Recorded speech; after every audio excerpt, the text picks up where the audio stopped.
La période dans laquelle nous étions était une occasion que Dieu nous offrait de nous abandonner davantage à lui. Mes parents ne cessaient de nous encourager. Chaque soirée était une opportunité de passer des cultes de famille particuliers. C'est dans le précieux nom de Jésus que nous avons prié. Amen. Amen. Alors ce soir, j'aimerais nous encourager par rapport à la situation. J'aimerais nous parler du juste. La Bible dit mon juste vivra par la foi.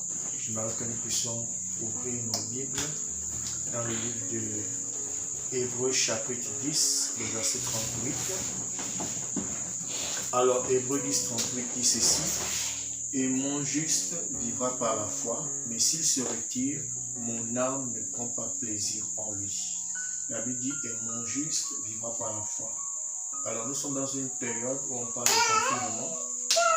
Et par rapport au confinement, nous pouvons remarquer que les églises, on a exigé un certain nombre, on a demandé de fermer les églises. On a dit qu'à cause du confinement, il fallait que les églises soient fermées jusqu'à nouvel ordre. Alors, puisque nous sommes dans ce cas, et j'aimerais nous encourager beaucoup et nous dire que ce sont les assemblées qui sont fermées, mais le corps de Christ vit toujours. Et aujourd'hui, nous avons la grâce que dans notre génération, dans notre ère, on est capable d'avoir des Bibles électroniques, on peut facilement aller sur le net, avoir des informations. Alors, je vais vous partager sur mon juste vivra par la foi. Et à l'intérieur, je vais nous parler de 3 choses que nous devons cultiver au quotidien. La première chose dans mon juste vivra par la foi, nous allons parler un peu de la foi en elle-même. La Bible nous dit dans le livre d'Hébreux, chapitre 11, on nous dit la foi est une ferme assurance des choses qu'elle espère, une démonstration de celles qu'on ne voit pas. Mais à l'intérieur, on va voir un peu ce que nous dit Romains 10, 17, que la foi vient de ce qu'on entend, et ce qu'on entend vient de la parole de Christ. Alors, pendant cette période de confinement, bien qu'il n'y aura pas d'activité par rapport aux églises, on a la possibilité, de façon individuelle, de rencontrer le Seigneur.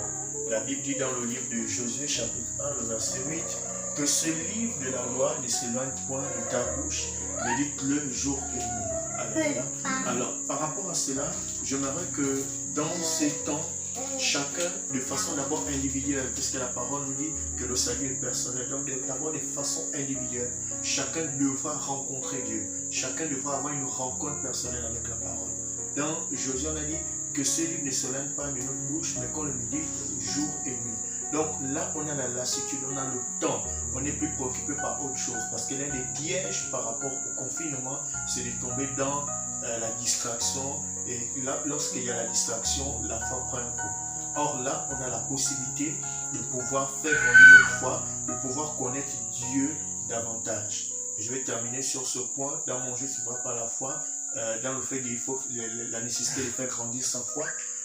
Dans le texte de Jean, donc Jean 17, le verset 3 va nous dire que la vie éternelle consiste à ce qu'ils te connaissent, toi le véritable Dieu, et celui que tu as envoyé, Jésus-Christ. Donc nous avons cette capacité de lire les Écritures.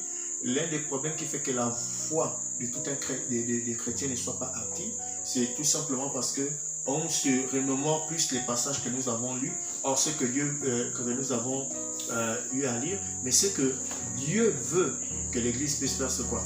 Qu'on apprenne à ouvrir nos Bibles, qu'on soit tout le temps en communion avec la parole. Plus nous méditons, plus notre foi grandit, plus nous méditons, notre foi est restaurée, notre foi est fortifiée. Et ça nous permet d'espérer et de faire de plus en plus confiance au Seigneur et de le rencontrer. Saint-Esprit, repousse les limites de ma foi. Apprends-moi à marcher sur l'eau, peu importe où tu m'as.